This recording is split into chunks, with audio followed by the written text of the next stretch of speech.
जय हिंद प्यारे साथियों, मैं हूं नीरज। स्टडी पॉइंट छतरपुर की ओर से आप सबके लिए लेकर आया हूं मध्यकालीन इतिहास में मुग़ल काल की सामान्य जानकारी। दोस्तों, इसके पहले की क्लासों में हमने प्राचीन भारतीय इतिहास के बारे में सामान्य अध्ययन किया।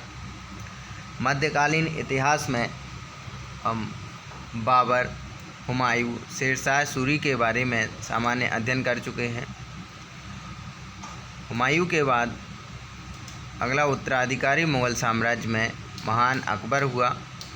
आज हम अकबर के बारे में सामान्य जानकारी का अध्ययन करेंगे।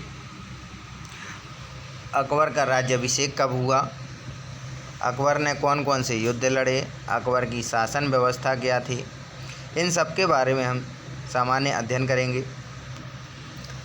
महान अकबर 1556 ईस्वी से 1605 ईस्वी तक इन्होंने शासन किया। अकबर का जन्म स्थान राजा बिरसाल के महल में अमरकोट राजस्थान में हुआ था। अकबर के राज्याभिषेक की बात करें तो कालानौर पंजाब में अकबर का राज्याभिषेक हुआ। अकबर का राज्याभिषेक 13 वर्ष की अवस्था में हुआ था।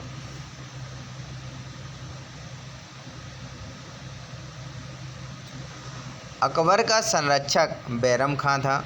चूँकि अकबर का राज्याभिषेक 13 वर्ष की अवस्था में हो चुका था, उस समय ये बाल्यावस्था में था, इसलिए इसका संरक्षक बैरम खां को बनाया गया। पानीपत की दूसरी लड़ाई में अकबर और आदिल शाह सूरी के मुख्य सेनापति हेमू के मध्य लड़ाई लड़ी गई। इस युद्ध में अकबर का संरक्षक बैरम खां बना और इसी के द्वारा इस युद्ध को जीता गया था।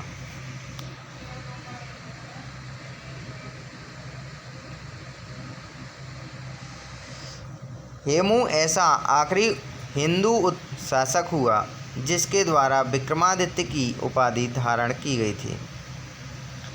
अकबर के शुरुआती शासनकाल को पेटीकोट या जिसे हम हरम बोलते हैं, हरम शासनकाल के नाम से जाना गया, क्योंकि अकबर के शुरुआती शासनकाल में इसका पूरा शासन की बागडोर महामंगा नाम की एक औरत के हाथ में थी।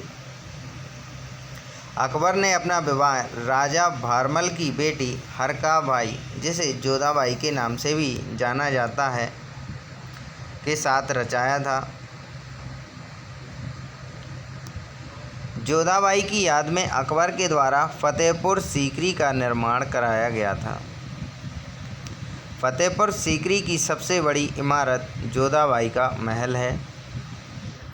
अकबर के साम्राज्य विस्तार की जानकारी देखें तो अकबर का साम्राज्य विस्तार कहाँ कहाँ तक था।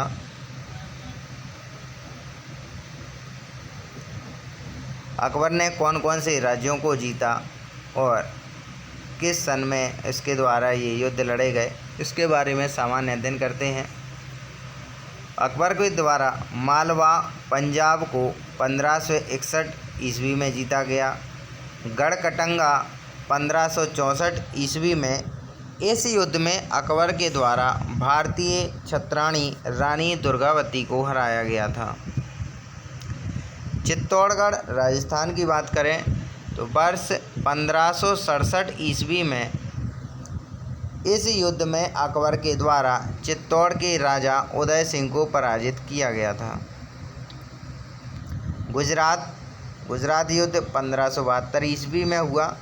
गुजरात विजय के उपलक्ष्य में अकबर के द्वारा बुलंद दरवाज़ा का निर्माण कराया गया था, जो फतेहपुर सीकरी में स्थित है। कई बार प्रश्न पूछा जाता है परीक्षाओं में कि बुलंद दरवाज़ा का निर्माण किसके द्वारा कराया गया, यह कहाँ स्थित है, या बुलंद दरवाज़ा किस विजय की उपलक्ष्य में बनाया गया था। अगला प्रश्न, हल्दी घाटी का युद्ध 1576 ईस्वी में राजस्थान में अरावली की पहाड़ियों में लड़ा गया। इस लड़ाई के बाद अकबर के द्वारा महाराणा प्रताप सिंह को पराजित किया गया। हल्दी घाटी युद्ध में जो 1576 ईस्वी में हुआ, इसमें अकबर और महाराणा प्रताप के मध्य ये युद्ध हुआ था। और इस युद्ध में अकबर के द्वारा महाराणा प्रताप सिंह को पराजित किया गया था।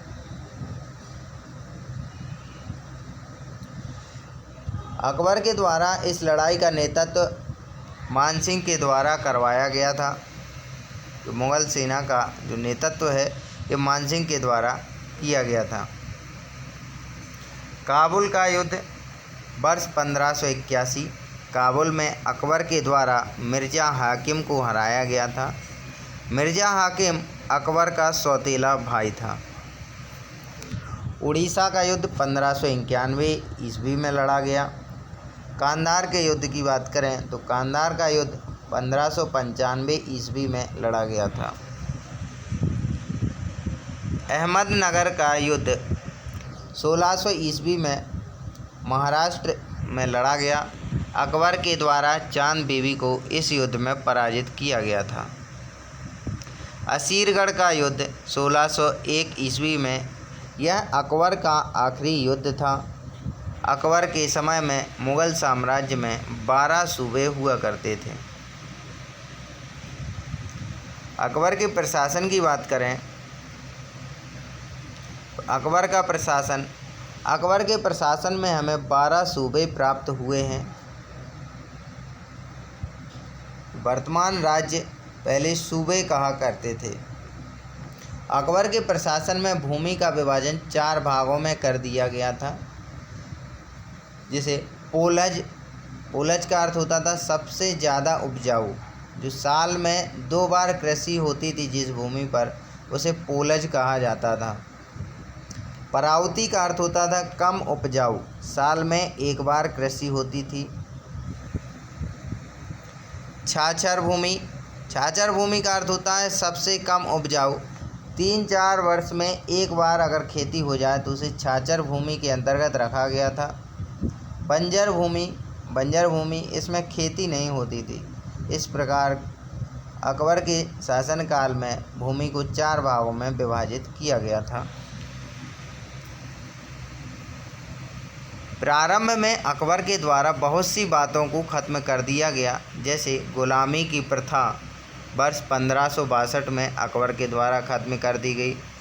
जो धार्मिक यात्रा कर लगता था वो अकबर के द्वारा 1563 ईस्वी में ख़त्म कर दिया गया। जजिया कर अकबर के द्वारा 1564 ईस्वी में जजिया कर को ख़त्म कर दिया गया था। अकबर के द्वारा मनसबदारी व्यवस्था की भी शुरुआत की गई थी। यह व्यवस्था वंशानुगत नहीं थी। शांति और सद्भावना बनाए रखने के लिए अकबर के द्वारा सुलह-ए-कुल की नीति अपनाई गई थी। शांति और सद्भावना का अर्थ, जैसे जिस क्षेत्र को जीत लिया गया तो वहाँ शांति और सद्भावना बनाए रखने के लिए अकबर के द्वारा सुलह-ए-कुल की नीति अपनाई गई थी।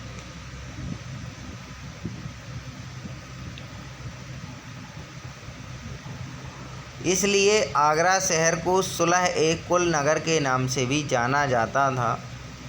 आगरा अकबर की राजधानी रही और आगरा शहर में अकबर के द्वारा लाल किला बनवाया गया था।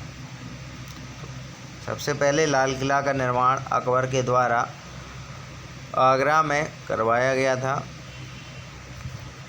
अकबर के द्वारा एक नए धर्म दीन-ए-इलाही धर्म की शुरुआत की गई। इस धर्म को मात्र एक व्यक्ति के द्वारा अपनाया गया था, जिसका नाम था महेश दास, जिसे बीरबल के नाम से भी जाना गया। अगला प्रश्न, अकबर के द्वारा इबादत खाना भी बनवाया गया था। अकबर के दरबार में नवरत्न रहा करते थे। अब्दुल रहीम खाने खाना हिंदी का महान विद्वान था। फैजी जो एक महान कवि था। हकीम मुक्कम शाही पाठशालाओं का अध्यक्ष था। मुल्ला दो प्याजा लेखक। अबुल फजल इतिहासकार था। अबुल फजल के द्वारा अकबरनामा भी लिखा गया फ़ारसी भाषा में। अकबरनामा को आईने अकबरी के नाम से भी जाना गया। राजा मानसिंह अकबर का सेनापति था। टोडरमल की बात करें तो टोडरमल अकबर के दरबार में वित्त मंत्री था और नवरत्नों में से एक है। बीरबल शाही दरबार का मालिक था। तानसेन ये अकबर के नवरत्नों में सबसे मशहूर था और तानसेन एक संगीतकार था। तानसेन को गीत सम्राट की संज्ञा दी गई और तानसेन का वास्तविक नाम रामतनु पांडे था। अकबर के समय में ही बैजू बावरा नाम का एक महान संगीतकार हुआ, लेकिन इसने अपनी सेवाएं अकबर के दरबार में कभी नहीं दी थी। तो आपसे पूछ ले कि बैजू बावरा किसके समय काल का था, तो बैजू बावरा अकबर के समय काल का था। एक महान संगीतकार था, लेकिन इसने अपनी सेवाएं अकबर के दरबार में कभी नहीं दी थी। अकबर की मृत्यु 25 अक्टूबर 1605 ईस्वी में पेचिस नामक बीमारी से हो गई थी। अकबर का मकबरा सिकंदरा नामक स्थान पर बना हुआ है, जो आगरा के पास स्थित है। दोस्तों, ये थे मुग़ल साम्राज्य में महान अकबर के बारे में सामान्य अध्ययन। अगली क्लास में हम करेंगे मुग़ल साम्राज्य के अगले उत्तराधिकारी शाहजहाँ, जहांगीर और औरंगज़ेब के बारे में सामान्य अध्ययन। हमारे साथ जुड़े रहने के लिए आज ही हमारे चैनल को लाइक, शेयर और सब्सक्राइब ज़रूर करें।